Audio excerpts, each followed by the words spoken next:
继续来看台铁开7900万，甲已经使用18年的环岛列车全面升级，总共有29台。这个升级的新列车有8台，有观景窗，阁有卡拉 OK。这嘛是规划要用通总行程的方式来卖票，预估一年会当为台铁赚5000多万。也卖阁唱歌，服务人员阁会甲你添茶送餐，阁有免费的试收啊。台铁有史以来上盖豪华的环岛列车，拢总有。我们现在每天呢会开行2列的环岛之星，那我们希望能够吸引更多的人来使用。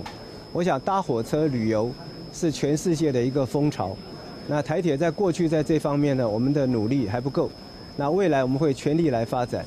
2018年开7900万，台铁将已经用18档有29台观光列车全新改造。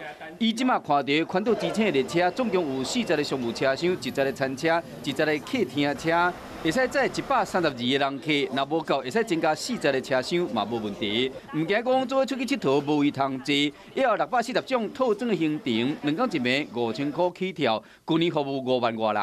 我们希望能够逐步的增加业外收入的比例。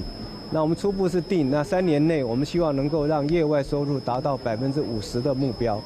台铁要拼铁轨路经济，8月份起，过会使包商务车厢，台北到花莲一抓7万有走。